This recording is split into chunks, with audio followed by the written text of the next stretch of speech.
नमस्कार, स्वागत है आप सभी का। बढ़ते हैं खबरों की तरफ। मुख्यमंत्री पुष्कर सिंह धामी ने बुधवार को केंद्रीय रिजर्व पुलिस बल कैंप मुख्यालय हल्द्वानी में आयोजित पूर्व अर्धसैनिक बलों के सम्मेलन को संबोधित करते हुए कहा कि अर्धसैनिक बलों के वीर जवानों ने कश्मीर से कन्याकुमारी और कच्छ से अरुणाचल तक हर मोर्चे पर अदम्य साहस, शौर्य और समर्पण के साथ देश की सेवा की है। तिरंगे की शान को बढ़ाने में इन वीर सपूतों का योगदान अविस्मरणीय है। उन्होंने अर्धसैनिक बल के जवानों को वीरता, साहस और देशभक्ति का प्रतीक बताते हुए उन्हें राष्ट्र की शान बताया।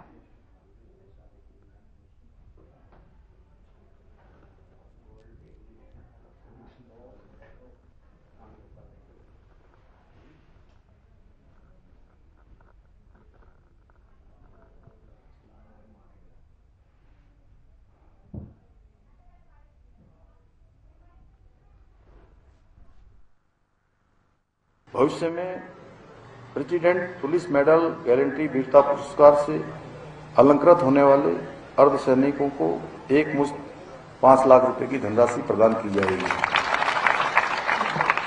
पूर्व अर्धसैनिक एवं अर्धसैनिक वीर नारियों को जिनके पास स्वयं की कोई अचल संपत्ति नहीं है को उत्तराखंड राज्य में जीवन काल में एक बार अचल संपत्ति क्रय किए जाने में स्टाम्प शुल्क में 25% तक की छूट भी प्रदान की जाएगी।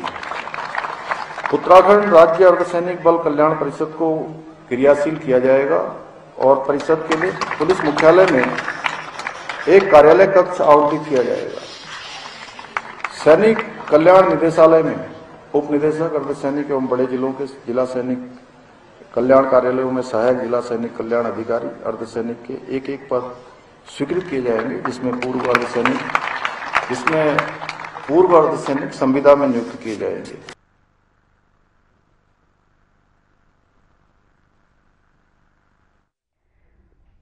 तो मसूरी देहरादून विकास प्राधिकरण द्वारा अवैध निर्माण और प्लॉटिंग के खिलाफ चलाया जा रहा अभियान लगातार तेजी से जारी है, जिसके तहत प्राधिकरण क्षेत्र अंतर्गत देहरादून, ऋषिकेश, विकासनगर और शिमला बाईपास सहित कई क्षेत्रों में महत्वपूर्ण कार्रवाई की गई, जिनमें बड़े पैमाने पर ध्वस्तीकरण और सीलिंग शामिल रहे, जिस पर एमडीडीए के उपाध्यक्ष बंशीधर तिवारी ने कहा कि प्राधिकरण शहर के नियोजित विकास के लिए पूरी सख्ती से कार्य कर रहा है।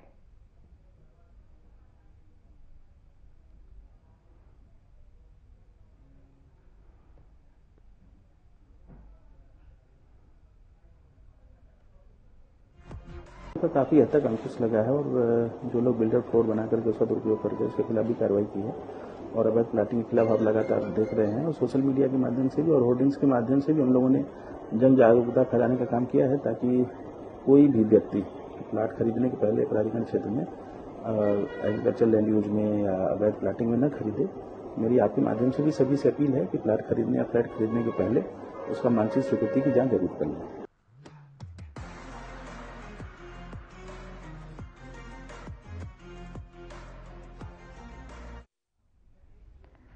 खबर विकासनगर से सामने आ रही है, जहां राष्ट्रीय राजमार्ग पर ई रिक्शा चलाने पर रोक के बावजूद कई ई रिक्शा चालक इसे नजरअंदाज कर रहे हैं।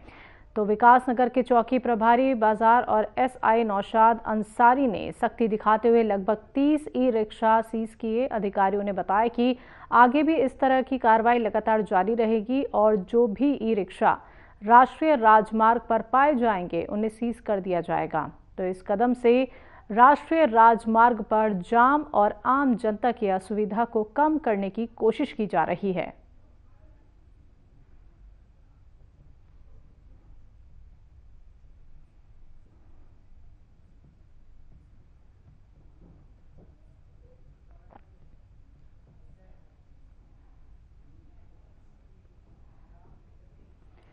हरिद्वार शांति कुंज का शताब्दी समारोह जनवरी 2026 में बृहद स्तर पर मनाया जाएगा। भूमि पूजन कार्यक्रम में राज्यपाल गुरमीत सिंह, शांति कुंज प्रमुख और हजारों साधक मौजूद रहे।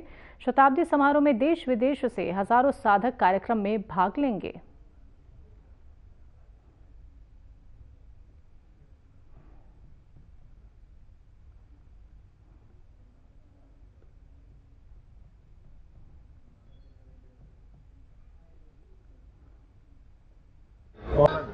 अखिल विश्व गायत्री परिवार के वसुधा वंदन समारोह किया है और अगले 50 दिन ये कार्यक्रम चलेगा। ये सचमुच एक अद्भुत क्षण है कि पूजनीय माता जी की जन्मशती है और जो अखंड ज्योति है उनके भी शताब्दी हो गई है। और आज हम सब ने इकट्ठा होकर संकल्प लिया है, निश्चय लिया है, रिजॉल्व लिया है कि पूरी मानवता के लिए, पूरे विश्व के लिए, विश्व की सेवा कल्याण के लिए हमको क्या करना चाहिए। एकमात्र संकल्प को लेकर पूज्य गुरुदेव वंदनीय माता जी की चेतना को लेकर जो अनेकों देशों में व्यापक विस्तार है, उसकी इतिहास में, उसकी यात्रा में अगला जो वर्ष है एक बड़े महत्वपूर्ण पायदान को लेकर के आ रहा है। वंदनीय माता जी के अवतरण के 100 वर्ष, अखंड दीपक के प्रज्वलन के 100 वर्ष और गुरुदेव की तप साधना के 100 वर्ष, और उसके चरण में जो बड़ा ऐतिहासिक अलौकिक कार्यक्रम 20 से 23 जनवरी के मध्य में संपन्न होने जा रहा है, उसका आज वसुधा वंदन का कार्यक्रम यहाँ पर महामहिम राज्यपाल जी, जगत गुरु राजराजेश्वराश्रम जी और अनेकों गणमान्य अतिथियों की उपस्थिति में संपन्न हुआ। इसमें हजारों गायत्री परिवार के उन कार्यकर्ताओं ने भाग लिया जिनने पिछले 2 हफ्तों के अंदर ही इस भूमि को उस स्थान में बदल दिया जिसके विषय में कोई कल्पना नहीं कर सकते। जब भी बात आई ज्योति कलश यात्रा की, उसके सबसे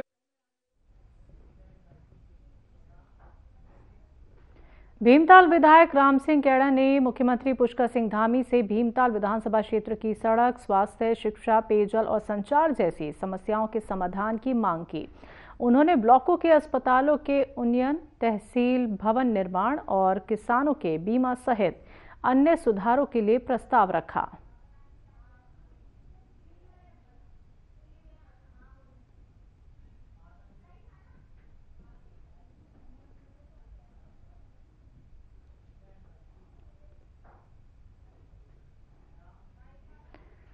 रामनगर में वन भूमि पर अवैध अतिक्रमण हटाने की कार्रवाई तेज हो गई है। वन विभाग, पुलिस, राजस्व टीम और नगरपालिका ने संयुक्त सर्वे कर ड्रोन से कब्जे वाले क्षेत्र को चिन्हित किया है। वन भूमि पर खेती और कब्जे के मामले में एसआईटी जांच जारी है, जिसको लेकर प्रशासन अब जल्द अतिक्रमण हटाने की कार्रवाई शुरू करेगा।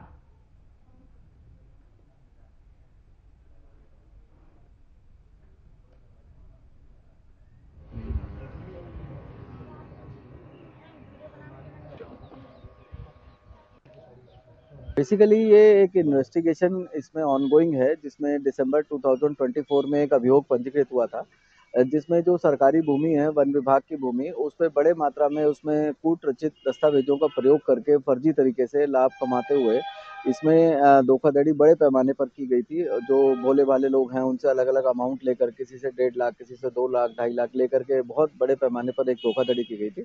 उसी के संबंध में एक अभियोग पंजीकृत है, जिसकी की समीक्षा की गई और उसी समीक्षा के दौरान जो है स्थल का निरीक्षण किया गया था वहाँ पर, और इसमें अभी इन्वेस्टिगेशन चल रही है और इन्वेस्टिगेशन के दौरान जो भी फैक्ट्स आते हैं उसके आधार पर अग्रिम कार्रवाई की जाएगी। बहुत ही गंभीर ये प्रकरण है और इसमें मैसेज एकदम क्लियर है कि सरकारी भूमि या फिर सरकारी संपत्ति को जो भी खुर्द-बुर्द करने का प्रयास करेगा उसके खिलाफ कड़ी कार्रवाई की।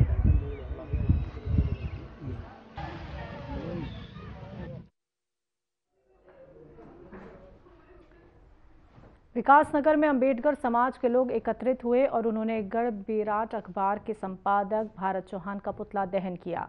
प्रदर्शनकारियों ने गढ़ बेराट अखबार की प्रतियां भी आग के हवाले की। प्रदर्शन के दौरान एडवोकेट विजय कुमार ने बताया कि चक्राता विधानसभा क्षेत्र में एक 6 माह की गर्भवती दलित महिला के साथ दुराचार का मामला सामने आया था। उन्होंने कहा कि गढ़ बेराट के संपादक ने इस घटना को गलत तरीके से प्रकाशित किया, जबकि अन्य अखबारों ने पूरी सच्चाई प्रकाशित की थी। एडवोकेट विजय कुमार ने कहा, गढ़ बेराट के संपादक की मानसिकता के चलते इस तरह का कार्य किया गया और हम इस मामले में कोर्ट के माध्यम से उन्हें नोटिस भेजेंगे और अखबार के रजिस्ट्रेशन को निरस्त कराने की मांग करेंगे। और साथ ही आपको बता दें कि प्रदर्शनकारी और सामाजिक संगठन इस मामले में कार्रवाई की मांग कर रहे हैं और समुदाय में गहरी नाराजगी देखने को मिल रही है।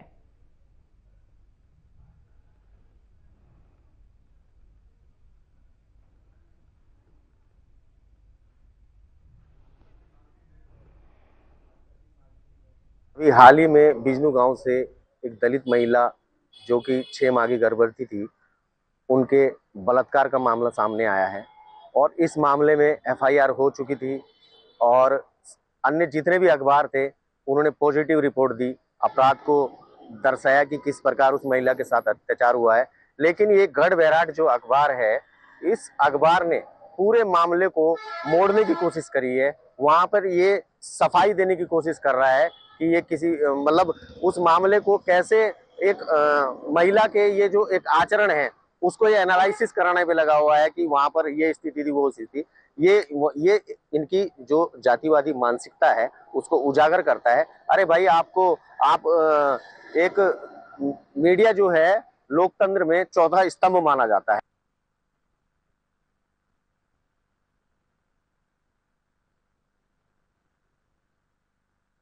सफारी के दौरान जिप्सी के पीछे अचानक एक टस्कर हाथी तेजी से दौड़ पड़ा, जिससे पर्यटक दहशत में आ गए।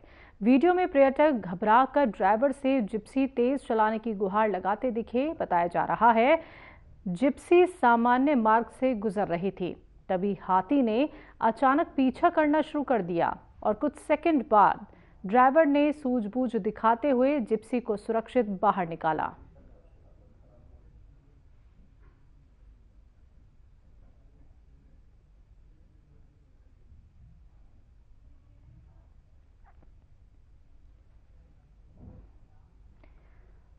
जनपद नैनीताल के एसएसपी डॉक्टर मंजूनाथ टीसी ने देर रात पुलिस विभाग में बड़े स्तर पर तबादले किए। इस कदम के तहत आधा दर्जन प्रभारी निरीक्षकों और 1 दर्जन से अधिक उप निरीक्षकों का तबादला किया गया। इन तबादलों के तहत हल्द्वानी के नए प्रभारी निरीक्षक विजय सिंह मेहता को नियुक्त किया गया।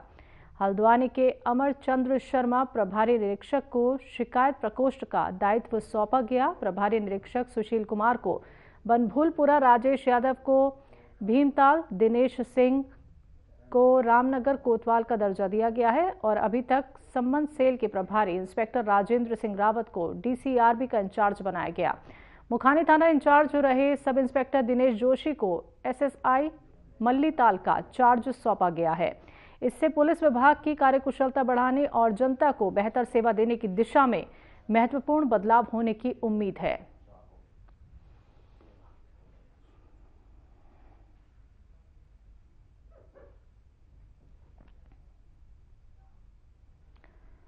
लालकुआ कोतवाली क्षेत्र के अंतर्गत रेलवे कॉलोनी स्थित क्लब घर के पास बने विद्युत सब स्टेशन के भवन में गुरुवार सुबह एक अज्ञात व्यक्ति का शव मिलने से सनसनी फैली। सूचना मिलने पर कोतवाली लालकुआ पुलिस मौके पर पहुंची और शव को कब्जे में लेकर पोस्टमार्टम के लिए भेज दिया है। आपको बता दें कि पुलिस के अनुसार मृतक व्यक्ति की मौत ठंड से हुई है। फिलहाल पुलिस मामले की जांच में जुटी है।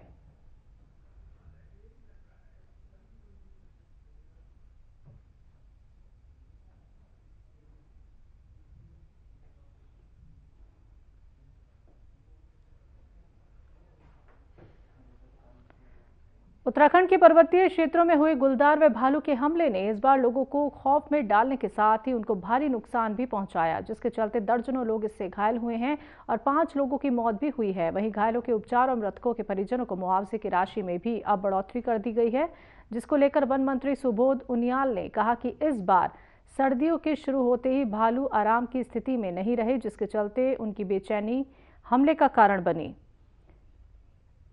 तो आपको बता दें कि अब मुआवजा राशि को भी बढ़ा दिया गया है। साथ ही उन्होंने कहा कि मृतक के परिजनों को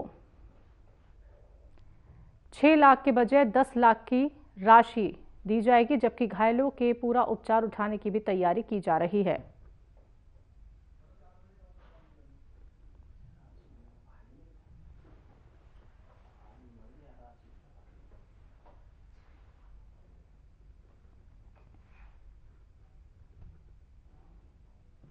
खबरों में अभी के लिए इतना ही। मुझे दीजिए इजाजत। नमस्कार।